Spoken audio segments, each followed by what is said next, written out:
मतलब श्रुतियां बहुत है, वेद उपनिषद ये सब श्रुति, लेकिन उसकी रानी का मतलब उसमें जो मुख्य चीजें हैं, जो मुख्य बात है, वो चीज गीता के द्वारा आपको दिलाया गया है, समझाया गया है। गीता का मतलब इसको गायकी, इसके गीत के द्वारा भी इसको हम कभी कभी अभिव्यक्ति देते हैं गीता गायन के द्वारा। तो यहाँ पे जो महाराज जी ने मुझे लगा, और ये कुछ वर्क भी करता है, मैंने देखा इस्कॉन में महामंत्र, गायत्री को महामंत्र कहा गया, लेकिन इस्कॉन में हरे कृष्णा कृष्ण कृष्ण हरे हरे, हरे राम राम राम हरे हरे, इसको भी श्री प्रभुपाद जी ने महामंत्र की संज्ञा दी और ये वर्क भी कर रहा है। ये बहुत बड़ा खोज का विषय है। वैदिक मंत्रों को उच्चारण करने वाले को भी कष्ट होता है, जो नहीं करते हैं उसको पता नहीं क्या क्या नहीं होता है, जो गीता के श्लोक से आहुति डालते हैं उनको भी सुख मिलता है। तो अब ये क्या सत्य है क्या नहीं है, ये बड़ा ही एक खोज का विषय है। ऋषि मुनियों ने जो कुछ कहा है, तो ये एक नई परिपाटी हमको लगी कि हम गीता के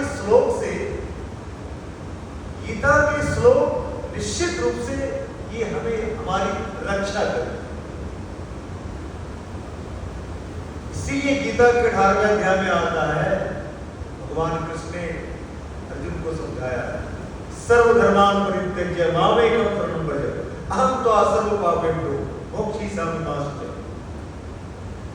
तुम सभी अधर्मों का त्याग करके, वहां पे कभी कभी कहीं पर टिप्पणी भी आई है, तथा कथित धर्मों को त्याग करके तुम एकमात्र मेरी शरण में आओ अर्जुन, तो तुम्हें तुम्हारे सारे पापों से मैं मुक्त करूंगा। भगवान की शरण में आ जाने के बाद, जैसे आदमी जब मां की शरण में आ जाता है, अपनी गलती को मान लेता है, शरण का मतलब वही होता है कि अब मैं आपकी ही शरण में हूं, अब मैं आपसे कहीं बाहर नहीं हूं, वही हुआ अनन्य भक्ति। अब मैं केवल परमात्मा की ही शरण में हूं, दूसरी भक्ति हमारे लिए नहीं है, एकमात्र आप ही हो परमात्मा, चाहे कुंवार दो चाहे डुबा दो। जब इतनी अव्यभिचारिणी भक्ति मनुष्य के अंदर, एक साधक के अंदर आ जाती है, तो फिर उसी को परमात्मा की कृपा उसको बरसती है। कुछ न कुछ होता है, कुछ घटित होता है, निश्चित रूप से घटित होता है। शास्त्र में आता है, राजा हरिश्चंद्र डोम बन गए,